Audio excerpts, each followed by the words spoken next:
Tilt is real. This is when it's real. Welcome to another episode of the Tilt is Real Fantasy Podcast. Coming to you live from the chef's table, here are your hosts, James Crease and Juan Pena. Let's go.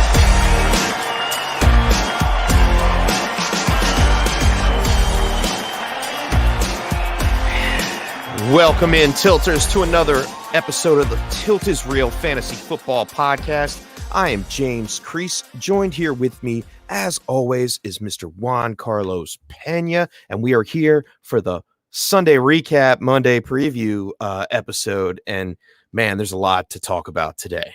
Indeed, Chef, indeed. And, you know, we always love doing these shows and recapping all the games that what happened yesterday and preview tonight, but we get a little treat tonight where we get to preview a double header. So that's exciting for me. And it's kind of one that I went out a little bit on a limb, and shout out to at Join Our Circle _ and Chase Vernon and Dave Kluge. We do breaking down the numbers on Thursdays. And my one bold prediction for the week was it was a double take. Terry McLaurin finishes as the wide receiver 1, and the Washington football team and the Pittsburgh Steelers undefeated streak today at Heinz Field. So I'm excited to see that game. And I'm really happy that we have a double header as well. Yeah, no, 100%. I can't agree more. The games that are left on the slate are so interesting. Right. So interesting. Like, I mean, don't you want to see, like, I want to see, you know, Josh Allen go up against the 49ers defense. Like, I want to see what the timeshare is going to be between Moss and Singletary. And there's questions there. I want to see, you know, can Cole Beasley produce out of the slot? Is Debo going to repeat last week's 11 for 133? You know, how is, you know, Trey White going to face up against Brandon Ayuk? Like, there's a lot of questions and talking points that are going to be great. Is Mostert back? Are they going to have him on a pitch count? Is he going to go full force? Oh, I can't wait for Mostert. Yeah, it's a lot. Well, there was a lot of excitement that happened yesterday, and we could start there. The Saints at the Falcons. Saints win 21-16. Lower scoring game than we expected going into this one. Yeah, and it was a little bit ugly, Chef. And I was forced to watch this one, like, full confession. Yesterday, I couldn't watch Red Zone, so I was forced into the nationally televised game, and I was going back and forth between this one and the Browns and Titans, who we'll talk about in a little bit. But I was watching this game, and it was ball control. It was Ito Smith a lot more than you wanted to see if you're a Todd Gurley owner. Yeah, it was a lot of 3 and outs, a lot of failed drives. Like, it was a weird kind of game. It wasn't a fun game to watch, an exciting game to watch. But there were some performances that are worth talking about. Yeah, one of those performances is Alvin Kamara, and we'll start there because he was a big part of our Sunday Tilt episode yesterday. Catch us every Sunday at 10 a.m. to break down all the games, start sit questions. But this is where we were tilting yesterday. We did not know if Alvin Kamara was going to be Kamara of the first half of the season. Right. It's been a rough couple of games where you didn't have the performance, and you had Taysom Hill vulturing touchdowns. You had Latavius Murray have a monster game, and we weren't sure if Alvin Kamara was going to get the usage required to be able to produce. And he sure enough did. Yeah, the game script switched. Taysom Hill able to get 2 passing touchdowns. His first 2 of his career. Did How not weird get is that? A rushing one. See how it switched? It switched. So his floor, I think we found his floor around 2 touchdowns. He did have 14 carries for 83 yards in this one. That's solid production on the ground. Sure. And he gets it to Michael Thomas. Yeah. 9 and 11. Yeah, and you 9 out of 11, right, for 105. So we saw the old Michael Thomas, but that was the question yesterday, was he had a cap. Like, there was a ceiling on Michael Thomas and what his production could be. And some of the other guys that we were throwing names around yesterday, T.Y. Hilton, a bunch of other guys, they had Corey Davis, like, they hit because they had a higher ceiling. There was a bigger chance for them to produce a ton. So that's a nice stat line for Michael Thomas. Don't get me wrong. You'll take that every day and twice on Sunday. So absolutely. But, you know, there's a ceiling and there's a cap there until Breeze comes back as far as Michael Thomas. And then on the other side of the ball, Ridley, Julio Jones, and Russell Gage all hitting over 15 fantasy points for the day. Gage comes in with a touchdown. It's killing me. Of course, when I drop a player, and we talked about it yesterday, I drop a player to a league because, you know, that's how it goes. You got guys coming back in from IR like Austin Eckler, Chris Carson. I had those Mostert. I had those guys on IR, and I had to drop Gage, and then he puts up a 15 fantasy point day, and I'm like, oh man, on the day that like Eckler scored 10, you know, it's like crazy, man. That just it killed me. It really did. Yeah, it always happens that way, Chef. I feel like that's exactly how it goes. You drop a player, he goes off. You trade a player away, he goes off. Like that's just the nature of fantasy football. But it was nice to see all three of them get involvement and everybody, produce. And Julio's healthy and he's right. So it's going to be great going into the fantasy playoffs to see them have their full, arsenal of weapons. It's funny you say you drop one and then they give you one back, right? It happened to the Lions this week, and we'll move right into that. They drop Coach Matt Patricia, the lumberjack of a man he is, and the Lions. They said before the game started they were going to pick up the pace. I didn't see much of a pace change. No, it looked like the same fast offense, but I think on defense they stuck it to him a little bit. Nah, not really. I think they just squeezed one out here. Yeah, they were given one by Trubisky, I feel like, towards the end. And I mean, Stafford had an amazing stat line. When anytime your quarterback goes over 400 and throws 3 touchdowns, like that's a monster day for you. And you're happy if you started Stafford, which is a contrarian play, given that they were playing against the Bears and you weren't sure what you were going to get. No Galladay, no Swift, and still Stafford produced. Yeah, he came out. Marvin Jones really helped him out. 8 for 12, 116 yards and a touchdown. And then you have Hawkinson, and he is so steady, reliable for your fantasy football team. Even with Galladay in the offense, he's better. Yeah, he's more efficient and still getting the involvement. Yeah, he's great. I like Hawkinson. I like him. He is that Gronk-esque quarterback. I mean, tight end that could just catch the ball, knock people over. It doesn't matter where you throw it to him. He's going out there and he's grabbing it. He's had a couple nice grabs this season. The one he reached down, it barely touched the ground. Yep, fingertips. He's almost like Kelsey in a sense. He is. He's young and he's going to grow into his own, but he's one of those guys that if I own him in Dynasty, I'm holding on to him for dear life. And I'm just banking on the fact that he's going to be a top 5 tight end for the next few years. Yeah, I think he's found his niche in this NFL. So, but on the other side of the ball, we talked a little bit about Trubisky, not too much to write home about there, but David Montgomery. Oh, Mr. Opportunity himself. Yep. He finally did it. I mean, as far as not going off, but fulfilling the expectations. Like we were talking about it yesterday, that he was one of those guys that I felt like was a lock to score a touchdown. And, sure enough, he found 2 touchdowns this week. So it bolsters his production. Unreal. And he would have had a third. Cordarrelle Patterson got one. He also had a pretty decent game himself. So they just pounded the rock against the Lions, who we talked about. They weren't just bad. They're like historically bad. They're bad across all facets against the run. So I pounded that home yesterday during the tilt because it's important to put the context on it. So when you watch the games and you see who the next team is, like you're excited if you're an Aaron Jones owner because next week he gets the Lions because he should go off the same way he did this week. So it's something to pay attention to. Likely, but on the other side of the ball, David Montgomery. I mean, on the flip side, if David Montgomery gets the Packers to run for sure. So they're both like 30 and 31. So they're right there against each other. Oh, I'm sorry, the Bears get the Texans. I apologize. The Bears do get but they're just as bad too, though. They're down there in that bottom quadrant. So you're going to see a lot of good production next week. And if DeAndre Swift comes back, Aaron Jones against the Packers, David Montgomery against the Texans, and then so you should be able to see a lot of production from the running backs against those opponents. Oh yeah, without a doubt.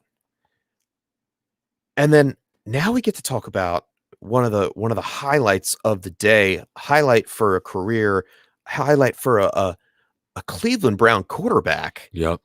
What a day from Baker Mayfield and the Browns. Chef, and it went against the script because we were going into that the same way we're talking about those running backs going off next week. We were tilting on Baker Mayfield, and you listed him as a hope. I did, wow, yeah, so much more hope this week. Yeah, from now the Wednesday to Monday is the hope levels through the ceiling. Right, he had sneaky good numbers, Chef, and he was a victim of 4 bad weather games in a row. It was a month in between us seeing him play in anything that resembled fair weather, and he also, even during that time and during the rain and all that, he didn't throw an interception and still hasn't since week 7. So like if he hasn't thrown a pick, you know what I mean? Like he's controlling the game. Yes, he's a game manager, but when he had the chance to take the opportunities yesterday, he did. So going forward, if he has good matchups on the slate, like any matchups that he has that are good, you're not going to be afraid to start Baker Mayfield. No, I wouldn't. I wouldn't at all. Yeah. And of course, Nick Chubb shows up on the field. Of course. Great. 18 carries, 80 yards, and a touchdown. Nice and easy, too. It wasn't like they completely just ran the rock or pounded it. He didn't have 25 carries, just 18, nice and easy. Kareem Hunt, complimentary back, 14 carries on the ground. Yep. You can't be mad about that. We talked about it yesterday during the tilt. They were almost like to the point where you could start them both. Right. But the biggest thing was the wide receivers for the Browns, which, Yeah. you know, we lost OBJ earlier in the season to a season-ending injury. Right. What did he ACL. ACL? He tore his ACL. And we had our doubts about Landry, and it took Landry some time. But like you said, with the bad weather, we didn't really get to see Rashad Higgins. We didn't really we had a glimpse of Donovan Peoples-Jones. I think he ran one back. He had a long catch earlier in the season too, yeah. like another breakout play. But all these guys just smashed Donovan Peoples-Jones. That touchdown. Indeed, the double move was sick. It was the shake and bake on the outside. It was just amazing. Double move, perfect. Out and up. See you later. And then the celebratory dance with the rolling out the red carpet. It's all over Twitter, man. It's amazing. Yeah. Did you see Baker Mayfield slide in? He does that drum corps marching band hike. Right. Slides into the end zone and grabs the camera. Right. With his fake camera, obviously. But oh man, what a great celebration. That was a cool celebration. They were partying. And they deserved the chef because this game ended up 41-35, but that's way too close for what it really felt like. Like that game was out of hand. That game was out of pocket. Like they let them come back. Right. Later on, and there was a mistake there with the fumble with Baker reaching for the first down, and he gave them another chance at life and they scored, and then you're in onside kick territory, but it should not have been that close because they blew the Titans out. And it's against everything we thought, Chef. We didn't think that was going to happen whatsoever. It turned into like a shootout on the scoreboard, but you really didn't see it.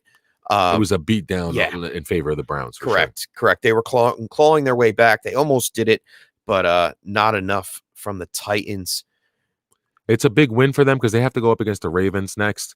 So that's a tough game for the Browns going forward, while the Titans are going to face the Jaguars. So they get a little bit of a chance to bounce back, right the ship a little bit, expect Derrick Henry to have a good game on the ground and bounce back, because really the only guy that we saw do great, I mean, Tannehill 389 with 3 touchdowns isn't anything to sneeze at. We talked about Tannehill at the top in yesterday's show. Yes. We had him paired up against Taysom Hill. Right, and we said Tannehill. Yep, I said, I got you to tilt with me on went Tannehill. With you with Tannehill, yeah. And that's where it was, man. It wound up 389 and 3 touchdowns. Can't beat that. You won out. You got like 8 more points out of Tannehill than you would have Taysom Hill. So that's And then the other one in this game was your boy Corey Davis. Like yesterday, we did the same thing, right? Yes. Like everyone that asked, we're like, listen, Corey Davis, there's no corners. Like it made all the sense in the world. Like that's why if it didn't happen, I still wouldn't have felt bad. I wasn't expecting 11 for 182 and a touchdown. Like that's not what. No, I wasn't expecting that much. No, we weren't looking for that. But a solid production without Denzel Ward, without Greedy Williams. Like you're playing with Terrence Mitchell at best. Like that's your best corner right now. So yeah, there was a clear path for production for Corey Davis. Yeah, and it worked out in its favor. AJ Brown almost gets into the end zone. He fumbles it on the 2-yard line, but the tight end Pruitt picks it up. Yeah, I thought it was Ferkser when he first grabbed Nicole it. Pruitt, yeah. Pruitt also caught one in this matchup too. He stole one from Ferkser, who we thought was going to have a monster game, but he had targets. But Ferkser, he had opportunity for sure. Yeah, Ferkser had a good game. Yeah, I'm not worried about that.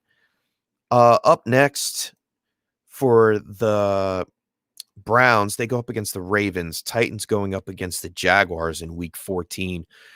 Titans bounce back, get another win on the board. Perhaps Jaguars have been playing really tough football. They play everybody tough, and they make the other teams play to the level of competition. They run the ball well. They're getting faster on defense and getting a little more aware, and their offense is explosive at times. So, yeah, but I expect the Titans to bounce back, get right. And the Browns, that was a big win for them because now if they do lose to the Ravens, let's say, even though the Ravens will be playing on a short week because they don't play until tomorrow, but let's say they do lose to the Ravens, you can kind of afford that loss because you just took care of business against the Titans. Right. That's great. And staying in division, Bengals at Dolphins. The Finns pull this one out 19-17, but it wasn't like a football game. It was more like a fistball game. Yeah. They were throwing punches, Scrappy, baby. Man, they heard Floyd Mayweather's coming out of retirement to do an expedition. They got all riled up. It's crazy. Lots of arguments, lots of ejections in this one.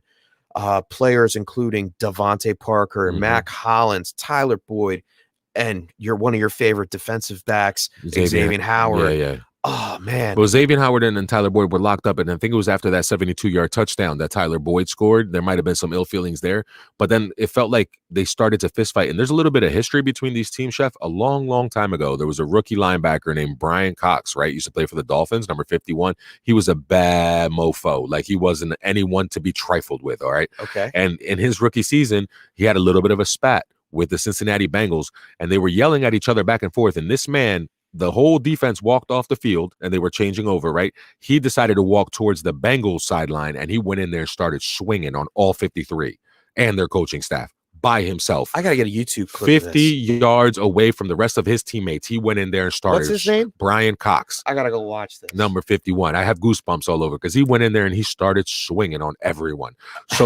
So watching that, like, it reminded me of my childhood, like of those days. And I love where that mentality of that defense is. If that's how we're going to play and that's how we're going to act defensively, our coach wanted to fight at the end of the game and he had to be pulled apart. Brian Flores is ready to bang. It was crazy. So that travels, man. And we got a big game against the Chiefs next week and we're going to be riled up. And I know we can't beat the Chiefs. Theoretically, you can't beat the Chiefs, but anything can happen on any given Sunday. And I love the fact that my team wants to fight. Well, yeah, they wanted to fight even with Parker out. They got it done. For sure. Gesicki being the main benefactor of that. 9 on 11 targets, 88 yards and a touchdown. Tight end number 3 on the week so far. I'm doing quick math, Chef. That's 218. Yeah, 218 yards given up to the starting tight end in the last 2 weeks because they played Evan Ingram last week. He gave up $130, right? Yeah. So 218. And on what, 15 catches? 15 catches for 218. That's a little nuts. Oh, they're bad. Right, bad against at the the tight end end. position. Yeah, we had talked about that yesterday. You said you liked Gesicki on one of the tilts. I'd like to point that out. Good job by you. I'm already going. I didn't think he was going to score 23 fantasy points. No, you don't expect the touchdown. He hadn't caught one from Tua yet, so we weren't expecting that. You had to temper expectations a bit, but the path again to production, that's all you can do, especially now. It's crunch time, Chef. We're trying to make the playoffs. We're trying to get buys.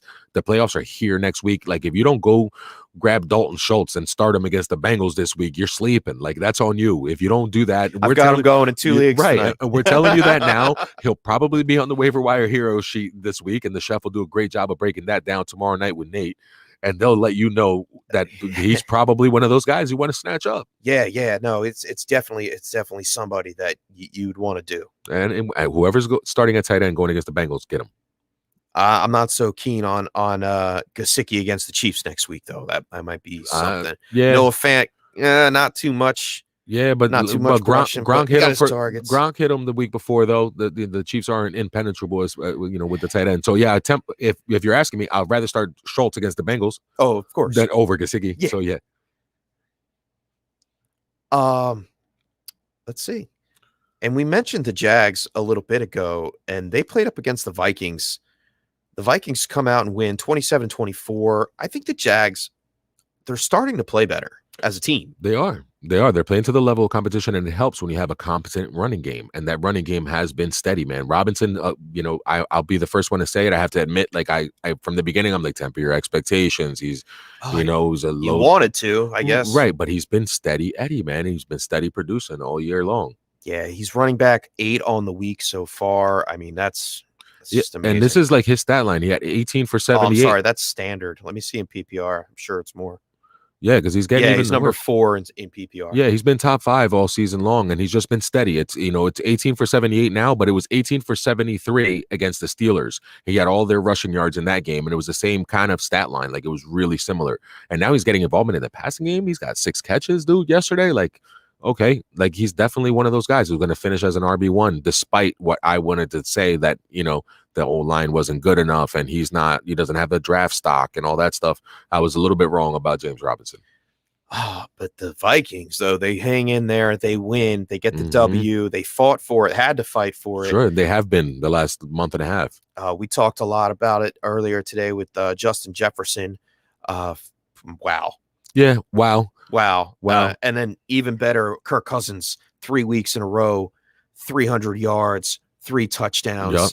And he's been on the Waiver Wire Hero show 2 weeks in a row. 2 weeks in a row, and he'll probably be gone after this week. But I wouldn't start him this next week coming up against the Bucks. I think I might temper my expectations. He's going to be playing against the Bucks. But Jefferson is somebody, Chef, that we were talking off air. Is he he has to be an every week player, right? Justin Jefferson? Yeah. 100%. Wide receiver number 4 on the week? On the year. On the year. Yeah. And we expected this at the beginning of the season, and we talked about it in August. We were talking about the clearest path to production was Justin Jefferson's out of all the rookies that were drafted, all the rookie wide receivers. So he was going to have the clearest path, the vacated targets by Diggs. Like, you knew it was coming, but Chef, I never expected it to be Randy Moss, Anquan Bolden, Marquez Colston.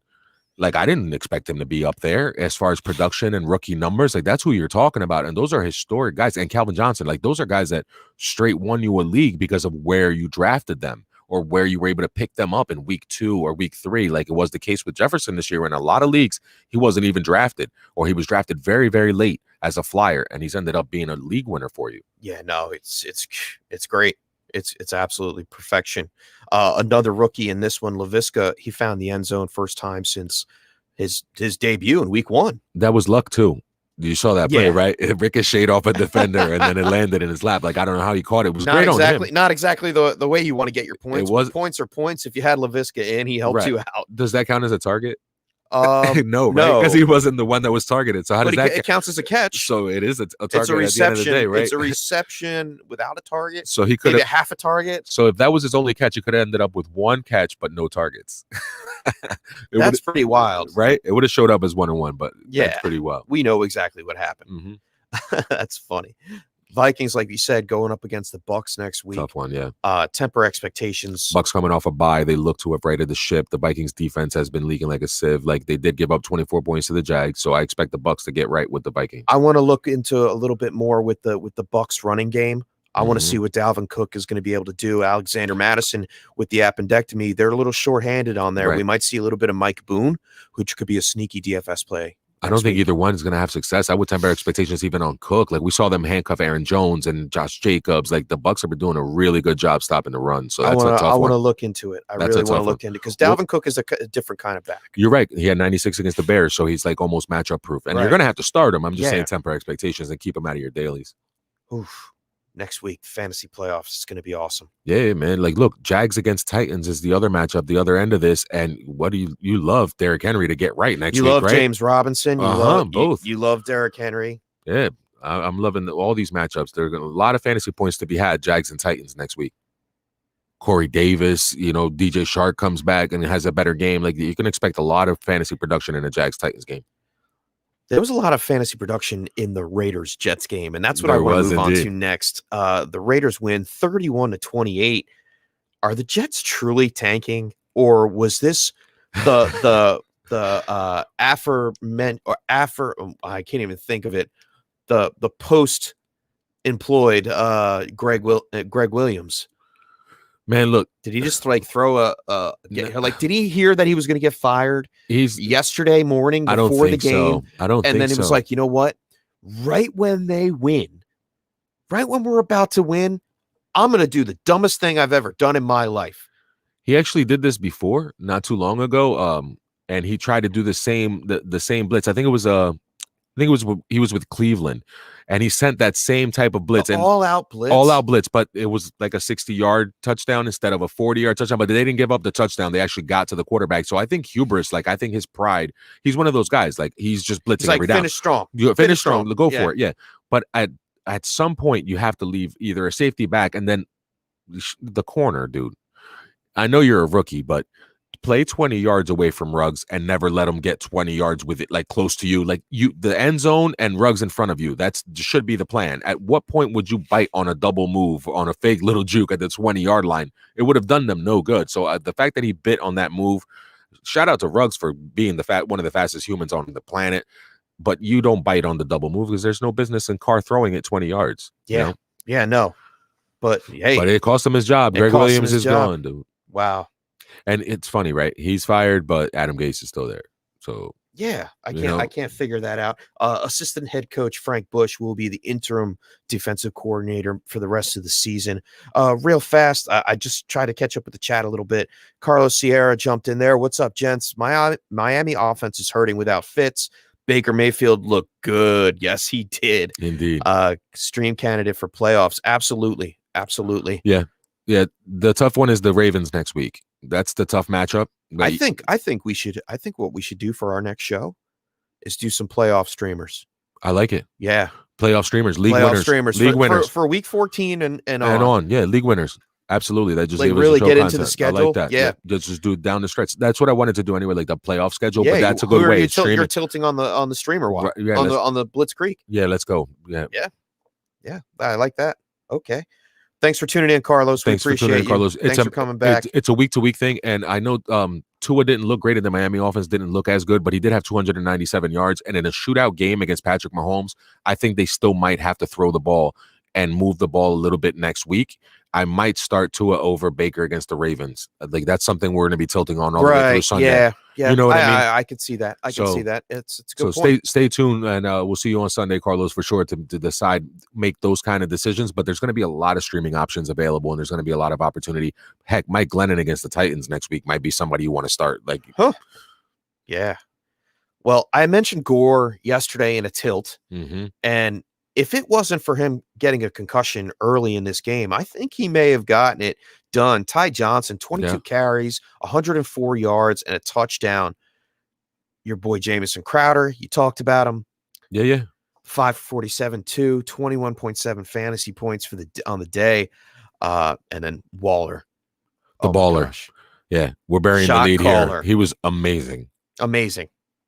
Career day for him, 13 receptions on 17 targets, 200 yards, 2 touchdowns, 45 points. Those are obliterating numbers. If you had him in your fantasy lineups, you definitely should be winning your week. Yeah, absolutely. He won a lot of people, a lot of matchups. I played against him in a league or two, and it definitely hurt to be going up against him. And Chef, that Ty Johnson, man, like 4.38 speed. Like he was supposed to be a speedster. He was in Detroit, buried in the backfield there. And if he gets an opportunity, I always thought the talent, like with that kind of speed. We were waiting on it earlier in the season. You had called out his name, and I remember you saying that. And I'm like, man, we just couldn't get to see it. Right. You didn't get the opportunity, and that opportunity is king in the NFL, and you see it now, and he gets a chance and he does well. This game, Jamison Crowder, like he found the end zone those 2 times, so it made it feel like it was a monster game for him. But I really thought like the matchup with him and Denzel Mims was going to be really even, and I feel like it was, and Mims is getting the usage, and it just ended up that Crowder was the one who, fell in the end zone. Yeah. Up next week, the Jets get the Seahawks, Raiders versus the Colts. That's a good matchup. That's a playoff matchup, the Raiders and Colts game. Yeah. That's a playoff game. And let's speak about those Colts. Those Colts played the Texans this week, and it was closer than what we thought. It came down to the last minute and a half. Watson fumbles on the Colts 7-yard line, and, man, they had a shot. It was a bad snap. Yep. Yeah. But big news in this one was Jonathan Taylor. We finally saw it, a breakout week. They finally trusted him. 13 carries, 91 yards on the ground, 3 for 44 through the air with a touchdown to top a nice it off. play too. Yes, it was a beautiful play. That's what I've been wanting to see all season, man. Yeah, we've been waiting for it. Yeah, we've been waiting for it, and we finally got some of it. Hines also scored in this game, and T.Y. Hilton. We said it was going to be his day. 100%. Yeah. Oh, man. I said it 3 or 4 times yesterday because I wanted to kind of keep hitting home. If a guy with a long career like T.Y. Hilton averages 5 for 96 against a certain team for his career, and he's playing that team, and it's a get right feeling kind of game, and it's Hargraves who we've been picking on the whole season. So yeah, he was due for that kind of a day. I'm surprised it wasn't more actually, because it was that was his stat line like early in the third quarter. And we talked about Watson's fumbled, but he did spread the ball around a little bit. Cutie, the real story for the Texans. 8 receptions on 9 targets, 141 yards, 22.1 fantasy points. He was on the waiver wire show with Nate, Chase, and I last Tuesday. We talked about him. We said there was a chance without Fuller and Cobb there that he would be getting more targets. And even with David Johnson back in the offense, Yeah, him, Chad Johnson, who knew? Right. Hanson, rather. Chad Hanson, yeah, like, and especially against the Colts, like Hair's too short for a Hanson. you weren't expecting that. You weren't expecting them to be able to move the ball that easily down the field, and for Kiki QT to create the separation that he was able to create yesterday to get open for a $141. That's really surprising. And good on you, man, for having him on the waiver wire hero sheet, man. I love that team every week. Every week. And we're going to do it again for your fantasy playoffs. Come check us out. It'll be up tomorrow morning. Indeed. So we said there's tough matchups, and the Colts and the Raiders are a nice little playoff game next week, and that's a good matchup. And the Texans get the Bears. That's the yeah. I feel bad for Deshaun Watson against the Bears. Again, huh? Yep. That's gonna be a tough one. Hey, Stafford just hit him for 400 though. True. You know what I mean? So they're not that. And the receiving game actually works. You know, Right. Brandon Cooks had like four catches for 56 yards. Kiki Cutie had a big day. Right. And you saw what Marvin Jones was able to do. So I don't think I'm scared of firing up any of the Texans next week. And we saw Hawkinson catch those passes. I wonder if the tight ends that didn't show up this week may show up next week against the Bears. You might get an Akins. Might get an Akins or a Fells. It might be a dice roll, but yeah, that might be a little sneaky play there as well. This was the game. This next matchup that we're about to talk about. It was a good game. Rams versus Cardinals, very competitive, divisional matchup. And I know all over the news they're talking, oh well, Murray, four losses in a row, and they're about to lose. They may lose 5 straight next week against the Giants. The Rams came in and handled their business. Right. They played their football, and the Cardinals fell victim to that.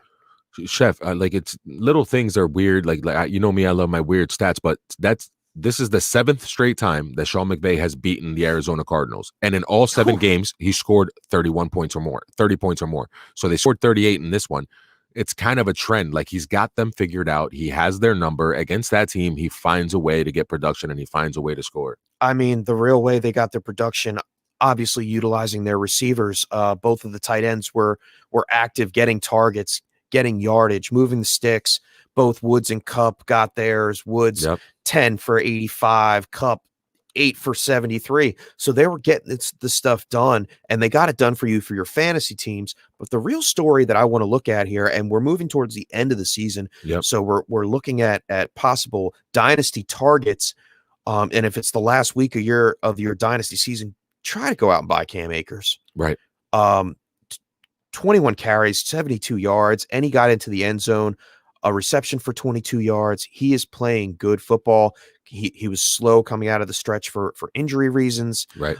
They held him back as well. Yeah, they held him back, saving him. and they were he was on a pitch count to see little by little how he would handle it, how he would recover. Right. And Henderson, although he got into the end zone, beautiful play. Right. But he only had 3 carries. He only had 3 carries. Yeah. So I think that the switch is on for the Rams are looking at the playoff spot right now.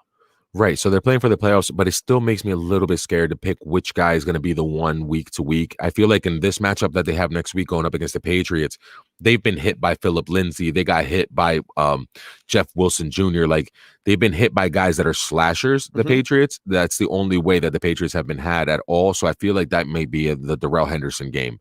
But even still, like, yeah, you want to go buy Akers for dynasty purposes if you can, because he's clearly the future of that backfield. Oh, yeah. I love some Cam Akers. I was glad he hit. I'm so glad he hit. And listen, we're really happy because Bobby Trees and Cooper Kupp were topics of conversation yesterday a lot on the tilt, and we said that we're both going to be fine and you should start them both and all that. And I loved Kupp, and I thought he would have a little bit more production than what he had. But like you said, they spread the ball around to everyone, and they kept it really, really very fluid, spontaneous. Very like fluid. It was. You didn't know who was going to be who. Yes. Like, who was going to get the passes and who was going to get the touches. Great play by Coach McVay. For real, their game plan was awesome. And on the other side of the ball, Kyler Murray struggled against the Rams defense. One of his big outlets was DeAndre Hopkins. Obviously, we knew this was going to be a matchup, a talking point. We talked about it yesterday. He was 5-2, or He was 2-5 up against Jalen Ramsey. Well, I think he got one back. Now he's 3-5 in the matchup. Right. I put this down. I said 5 for 52 or 5 for 50. I went back and I listened to yesterday's show. 5 for 50 and possible touchdown. He winds up with 8 for 52 and a touchdown. Yeah, so a little bit better than what I expected. But exactly. But you're right there. Yeah, right there. 19, nothing crazy. Nothing to write home about. Home about. Not one of those league winning weeks, but this is his floor. Right. So, and it worked to his advantage. You got the tight end open. I was slamming the table earlier in the season for Dan Arnold. Right. Finally got it done. 2 touchdowns in this one, 61 yards. Unbelievable. Word. And we faded Kirk heavy yesterday, and he's one of my guys that I love, and I just think he's being used improperly, and he needs to be in the slot more and not Fitzgerald. But, that's another story for Kingsbury to figure out. But, I faded Kirk heavy yesterday, and he ended up having a dud of a day. Yeah. I mean, and don't expect it to get much better next week. The Cardinals going up against the Giants. Right.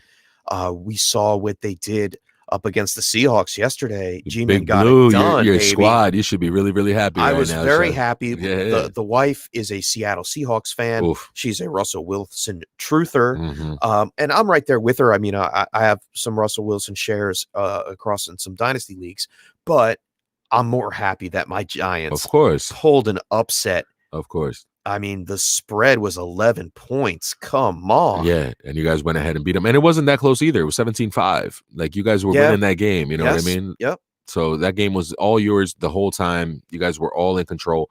And we talked about it, that we started the show was it going to be the Wayne Gallman episode yesterday? And you're like, no, it's not the Wayne Gallman episode, but he's going to do well. You know what I mean? And yeah, he did well. He did well. Career day for Wayne Gallman.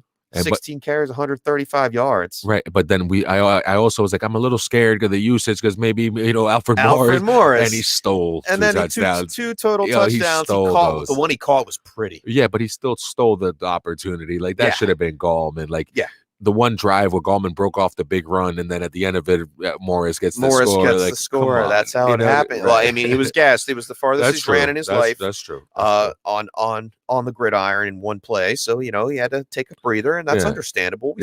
We see that happen from time to time. But Chris Carson on the other side of the ball, he had a great day, and Pete Carroll's coming out and saying Carson is still not 100%. Oof, what's it going to be like when he is? Exactly. He's got the Jets next week. Like, so I'm thinking, really good. He came back in this one, scores 20 fantasy points on the day, gets in the end zone, and does his job. Beautiful reception in the corner of the front corner of the end zone, right around the pylon. And if he's not 100%, man, he's gonna keep getting better. Yes, especially next week, like right off the rip, it's going to be great for him to be able to face the Jets. But the biggest surprise of this game to me, Chef, wasn't necessarily, the fact that you guys won, but the way you guys won and the way that offense looked inept. Like, you guys, Leonard Williams, 2.5 sacks, like he was in the backfield the whole damn day. And Russ hasn't been looking great. And we were talking about this too on breaking down the numbers, and we've been talking about it as well. Like, it doesn't look great for Russ. Like, he's had a couple good matchups coming up, but something's changed. Everything's going to be outside. Everything's going to be in the weather until they bring in Josh Gordon, and maybe they can spread it out to 3 guys that are kind of uncoverable. Like, I think Greg Olsen being out is bigger than we thought it would be, and something looks off a little bit with that. You took the words out of my mouth with the Greg Olsen. Right? It feels like something's missing there, and maybe Josh Gordon giving him that security blanket kind of, third down target, that might help him out, because last year that's how they used Gordon. It was straight, just like line up outside and run a slant, and it's all day long, and we're eating. So hopefully that's that, and that Russ gets it right. All right, we got a quick question here from Billy Foster. I'll put it up here. Billy, how are you? Welcome in. Yes, we can answer your question for you. Not a problem. For sure. He's in a 3-keeper league, and I'm already keeping CMC and DK Metcalf, but I'm torn between Jefferson and Zeke for my 3rd keeper. I'm a Vikes fan, by the way. Well, I mean, I think you might have answered your own question there, Billy. Yeah, I mean, listen, you don't want to trade away top 5. You don't want to give away a top 5 wide receiver. I know that the temptation is to take Zeke, but there's going to be a lot of questions going into next season with that team. The cap flux, the offensive lineman, how healthy is Dak? Do they keep McCarthy? Like, what is going to go on in that?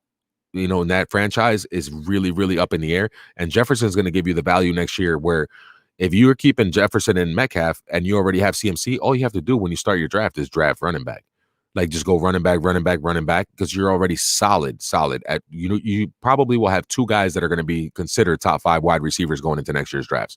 Yeah. I mean, Tyreek, Julio, D-Hop, and think Adams, about, I don't know Michael what kind Thomas, of like, kind and of then it's these format 2. Like he's playing in. Right. But usually you give up a draft pick for that keeper in the leagues I play with. That's anyway. true too. So where what are you losing? Where you drafted losing, Jefferson? Yeah, you probably where have really good value. Jefferson, you might have some really good value. 100%. And then you be able to grab at least some new rookie or something like that. Nice running back to complement earlier in the draft. Zeke's got to cost you a second rounder probably at least to be able to keep. While Jefferson's probably somebody got in the double-digit rounds this year in a redraft like that. So and DK's probably still at a decent value, 6th, 4th, 5th round. Oh yeah, I mean he's already keeping CMC and Metcalf, which he probably got fairly early in his draft. And then I would definitely Jefferson's a smash. And then Jefferson's a smash. Like the company that he's keeping right now, listen, Randy Moss, Anquan Bolden, Marquez Colston, like Calvin Johnson, that's the company he's keeping already as far as his production, which is only going to go up. Thielen's on the wrong side of 30. Yeah, I love Jefferson going forward. And I'll put this on the screen before we get to the next question, and then we're going to get into some Monday Night Football. Indeed. Yeah, because they can look at the numbers. They know what happened. Indeed. Susan Cartledge. Now this is really Zechariah Cartledge, and yesterday on the show he mentioned his mother's foundation, and I wanted to give a little shout out. And the organization, it's a nonprofit, Running for Heroes. Nice. So I went out and I checked this on Facebook, and you guys can go out there and hit that like button on their page as well. They're doing great things for fallen emergency personnel. And raising money for them and their families and whatnot. Great organization, great charity page. That's dope. And I found out that Zachariah, he runs for these events. Nice. Because it's Running for Heroes. Okay. So last year he ran for over I believe it was like 360 miles. Oof. This year 392 or something like that. It's a lot. It's more than I've ever done. I used to run cross country and it's a lot more than what I've done. I was in the Army, so I ran a lot. Yeah, this year he's up to 372 as of December 6th.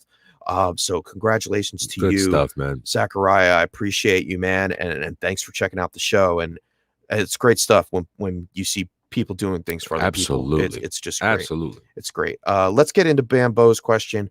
He says, I have Aaron Rodgers right now. Would you do Aaron Rodgers and Adam Thielen for Patty? I'm assuming Mahomes and Cooks.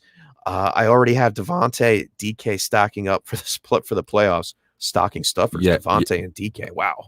Go get them. Go get them. Go get Mahomes and win your league. Yeah. I mean, I don't like Dalvin Cook's playoff schedule as much, but yeah. No, he has Cooks.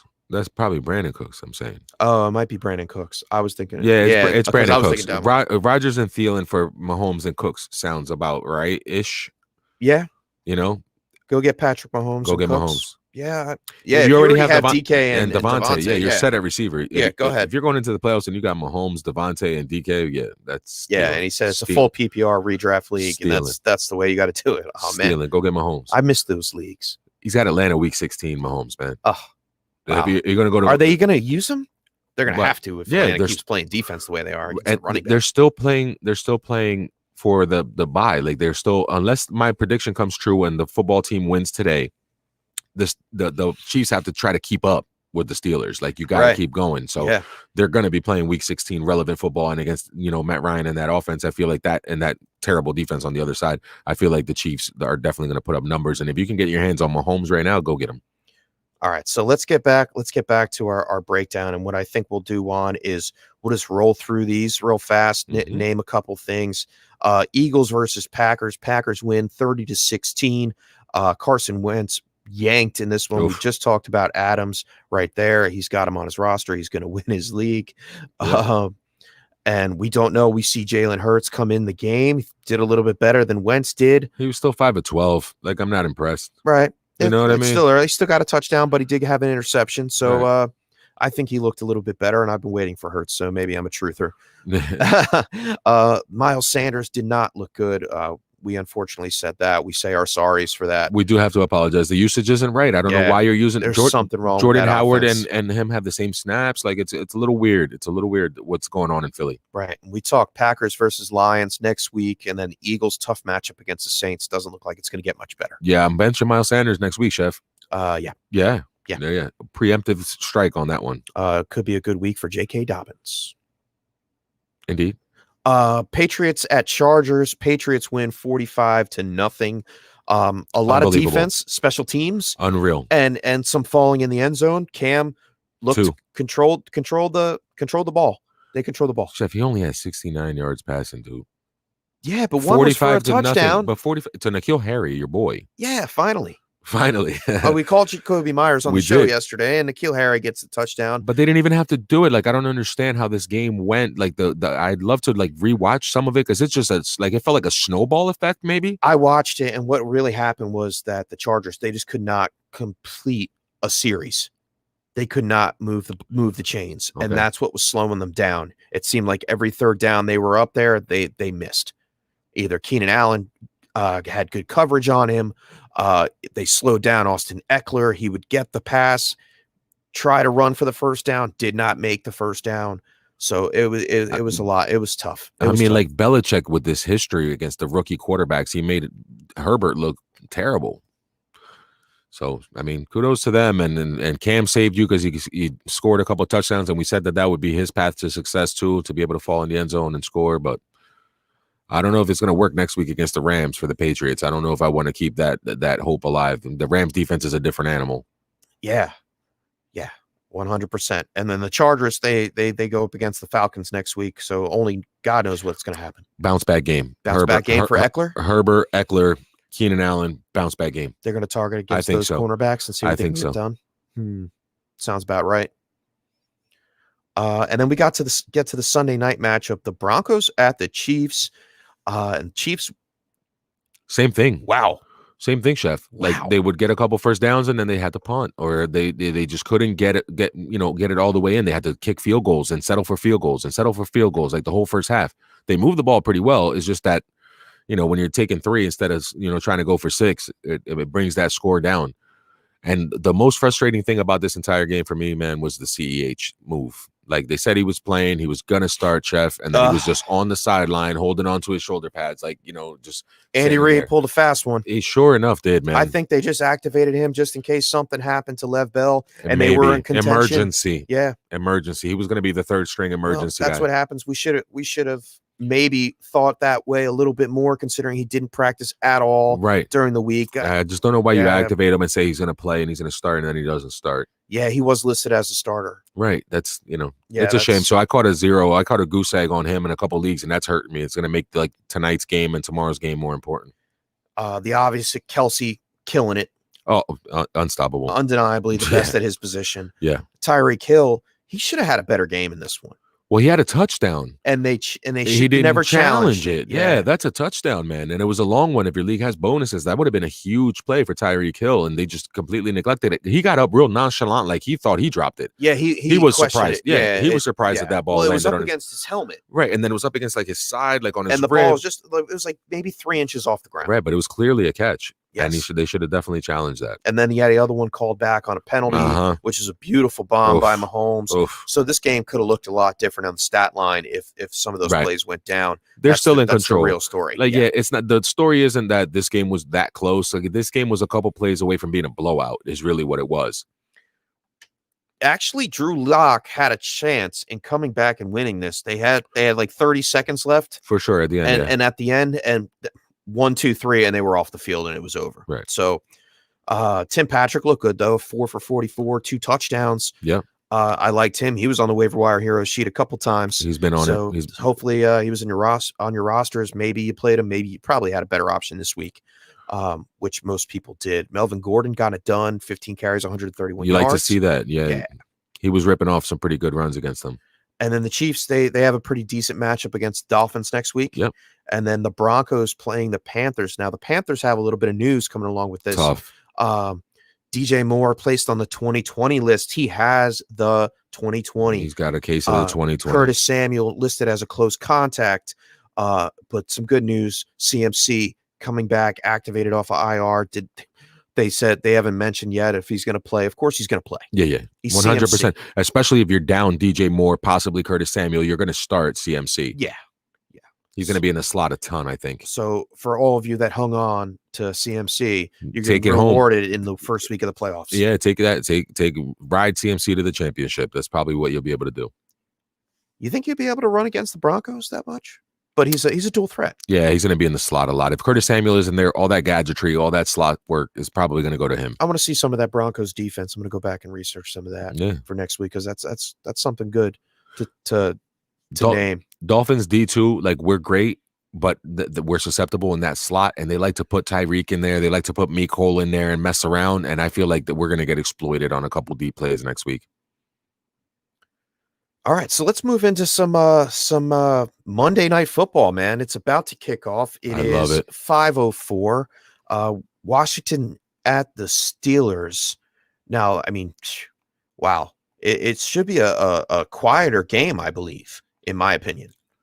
I mean, we're trusting the fact that both defenses have been really good and they both have good front fours. I'd love to see the injury report, Chef, because I'm not sure if he is playing, but I think Stephon Tuitt might play for the Steelers, but they're missing Bud Dupree. And I'm going to... Not listed on their injury report for today. All right, so Tuitt's in, and maybe Tyler Alualu is in too. I have one bad thing for the Steelers defense. Steven Nelson, cornerback. Okay. He is out. Guess who he was supposed to play up against?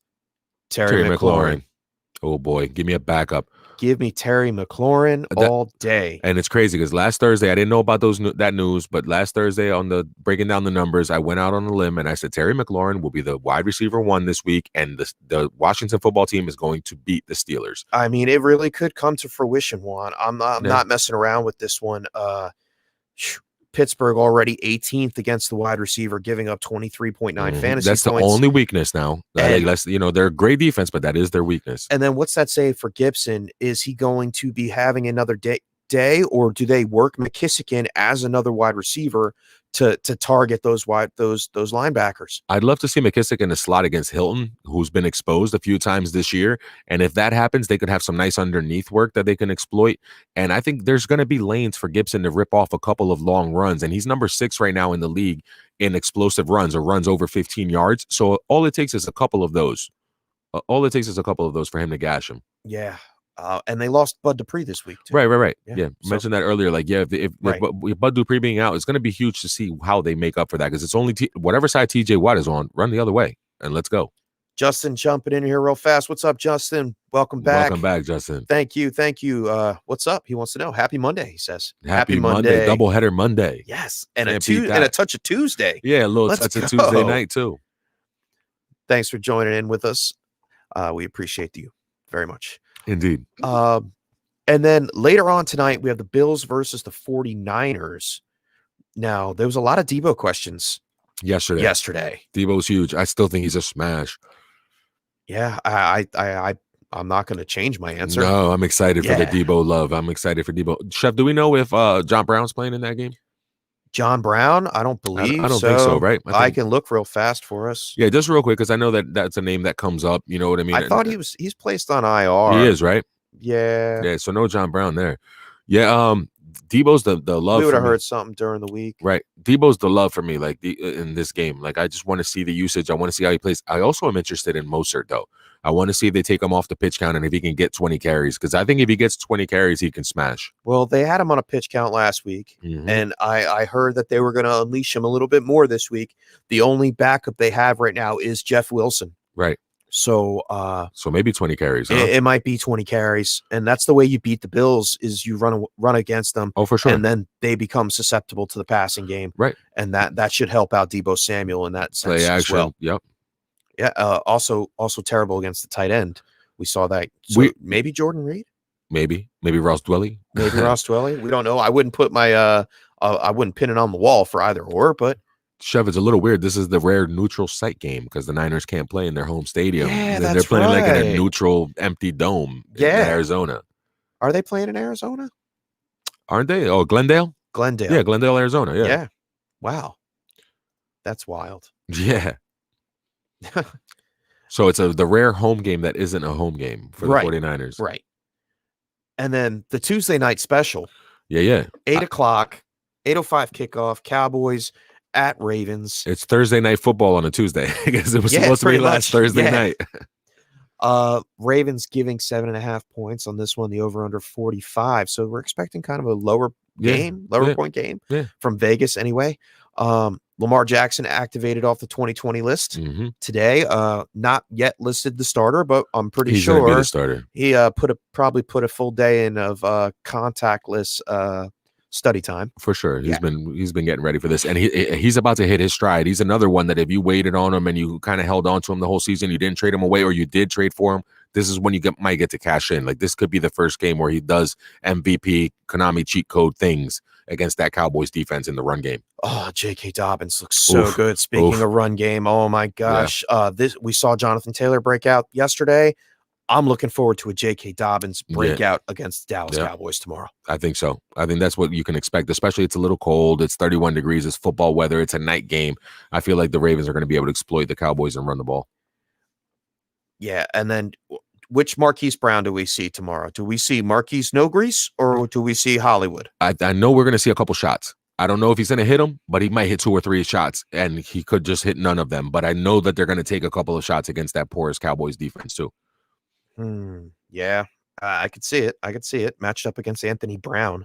They need a win big time, the Ravens right here. And if they're going to go on their run, they need to start making it happen. No Mark Andrews. Yeah. I mentioned yesterday, Luke Wilson. Oh, yeah. That's your sneaky pick. Yeah. Sneaky play. Might happen, might not.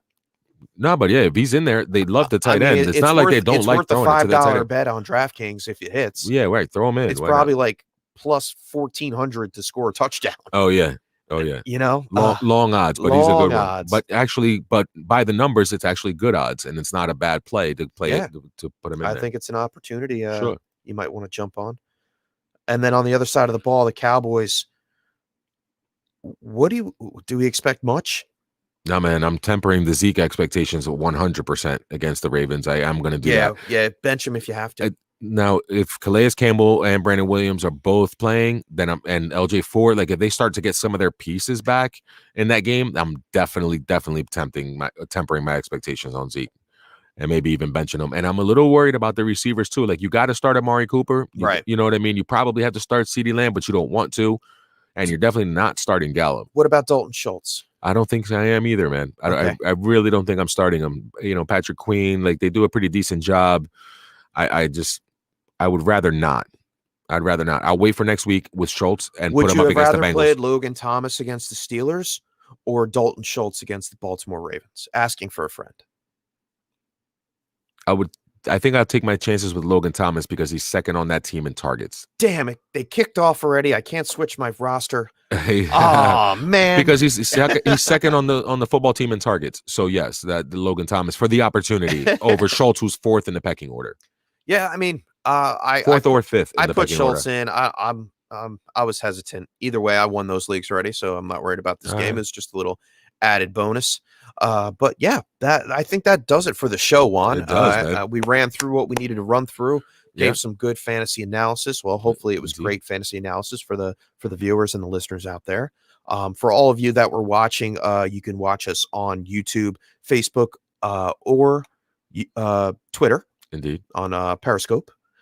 Thank you for tuning in. You can find us at Twitter on TIR_pod and check out our website at thetiltisreal.com. Also, waiver wire heroes sheet tomorrow morning. Please come check it out on social media. I will have them posted on those locations. The Tilt is Real waiver wire heroes. We've been knocking it out of the park with this. And then later tomorrow, I have a show with Nate Polvick and Chase Vernon.